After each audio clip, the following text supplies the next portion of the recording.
Hello everyone, welcome back to the next session of Laplace Transform, and our next property is Laplace Transform of integrals. So in last lectures we have seen the Laplace transform of derivative, change of scale property and all other properties. Okay, let's go for this important property. This property says if function is integrated in the limits 0 and t, then its Laplace is simply Laplace of function is divided by s. So this is the simplest property in Laplace. For instance, if we want to take Laplace of integral 0 to t sine, we used to write t first. Now since t is used in upper limit, we use another variable, say u. That's why it is called f of u du. So it's very simple. If we compare this with Laplace of integral from 0 to t f of u du, then it clearly indicates that f of u is a sine u just like sine t, and we know the Laplace of f of u, that is Laplace of sine u, and Laplace of sine u or Laplace of sine t is 1 upon s square plus 1. So this is our phi of s. Therefore, this formula says if it is Laplace of integral from 0 to t sine u du, then it is nothing but phi of s upon s. So it will come as simply 1 by s into 1 upon s square plus 1. Or on other hands, if Laplace of sine u is 1 upon s square plus 1, then Laplace of integral 0 to t sine u du. So we have attached integral on this side, so its effect on right side is divided by s, so 1 by s into 1 upon s square. So this way it is applicable. Okay, so this is the simplest property in Laplace. It attaches only 1 by s to the RHS. With some examples we'll go through.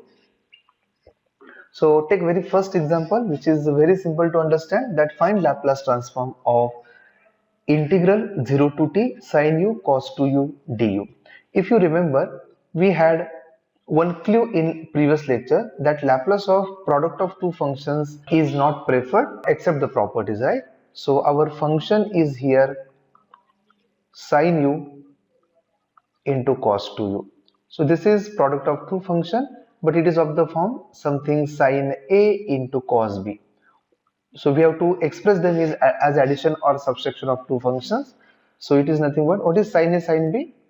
It is half of sine of a plus b plus sine of a minus b, and that's why we have this as half of sine of u plus 2u, that is sine 3u, plus sine of u minus 2u, that's why minus u.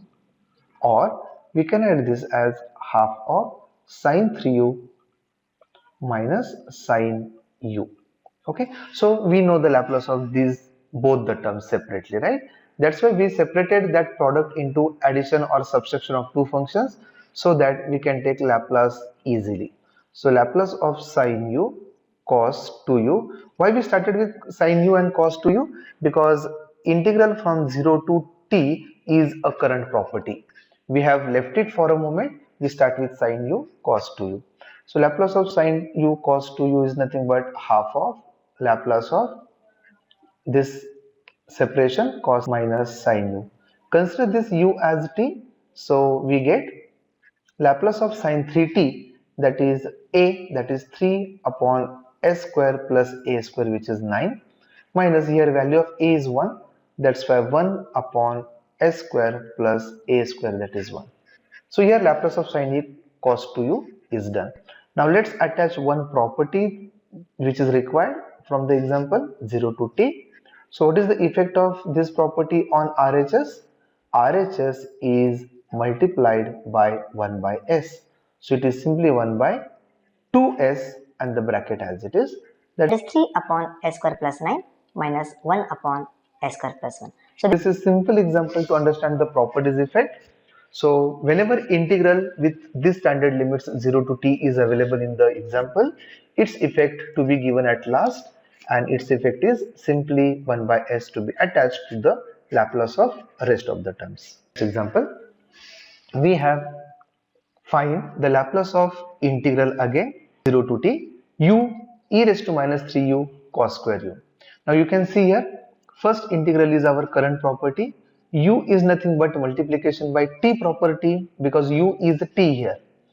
E raised to minus 3u is nothing but shifting theorem, rather first shifting theorem. Square u is our starting point, so we call it f of u. So f of u is cos square u.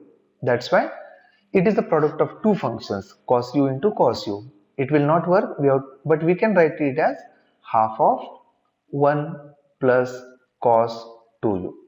And yes, we know the Laplace of 1 as well as cos 2u. Okay, so we can take Laplace on both sides. So Laplace of cos square u is nothing but half of Laplace of 1 plus cos 2u only. So this is something half of Laplace of 1 is 1 by s plus Laplace of cos 2u is s upon s square plus a square. A is 2 here, that's why 4. So this is what the Laplace of cos square u.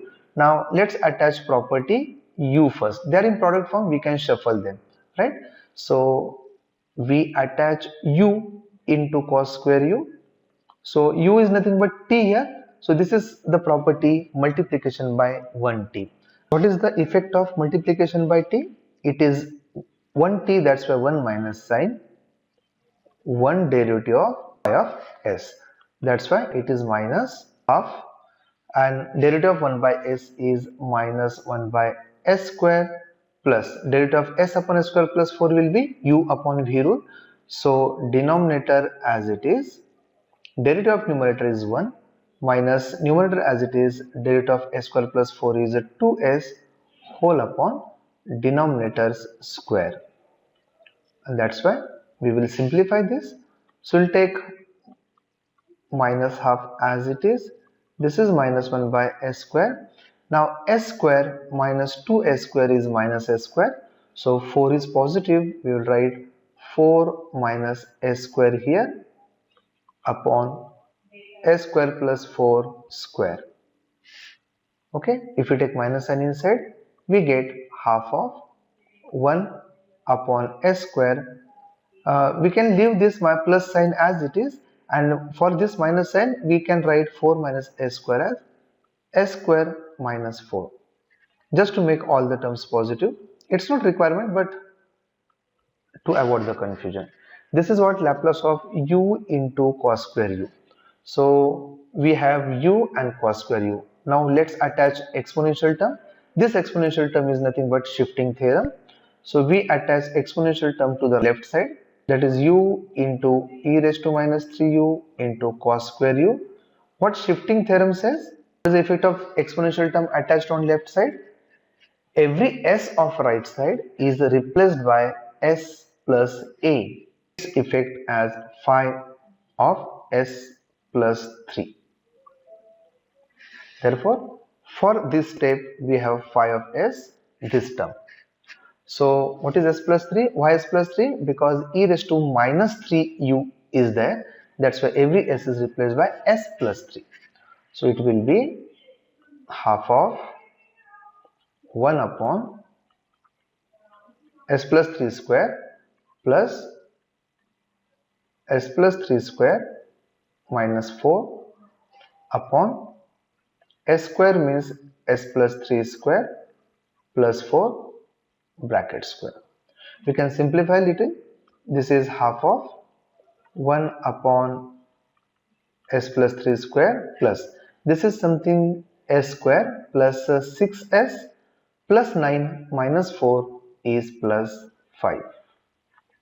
Whereas at denominator we can have s square plus 6s plus 9 plus 4 plus 13 bracket square bracket closed. So this is Laplace of u, that is multiplication by t, e, that is shifting theorem, and some function.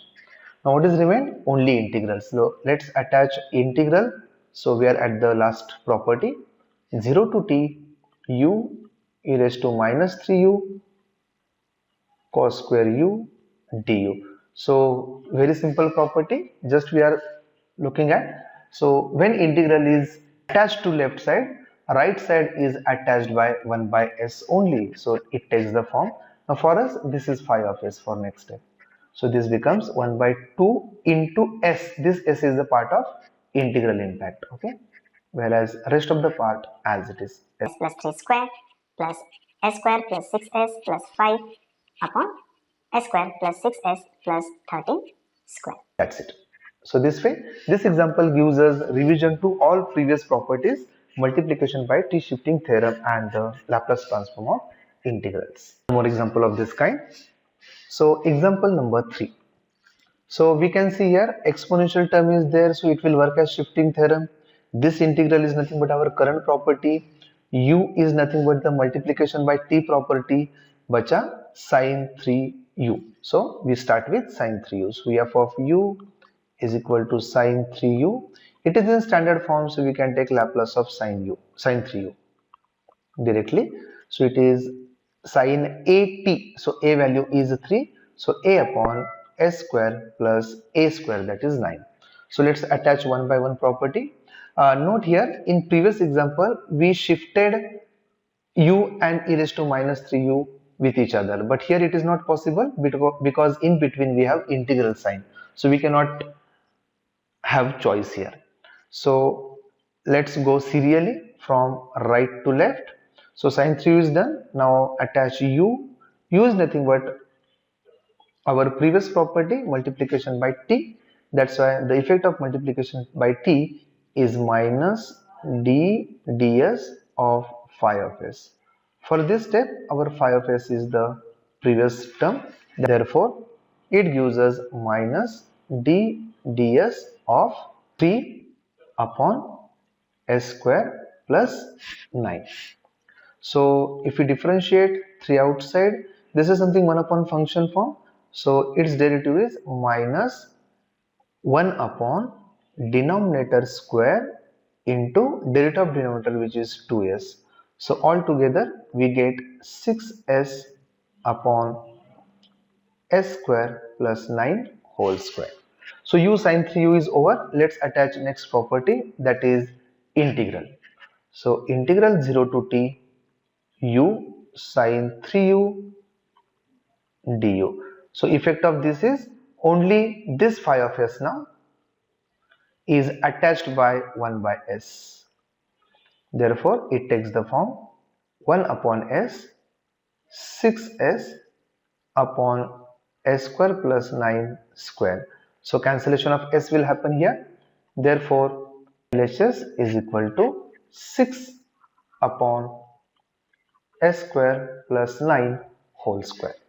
Okay, now we have last term to attach on left side, that is Laplace of e raised to minus 4t integral 0 to t u sine 3u du. So what is the effect of this exponential term? This exponential term is nothing but shifting theorem. So here value of a is minus 4. So this is phi of s for this step now. So every s of this is replaced by s plus 4. So its effect will be every phi of s will be replaced by phi of s plus 4. Therefore 6 upon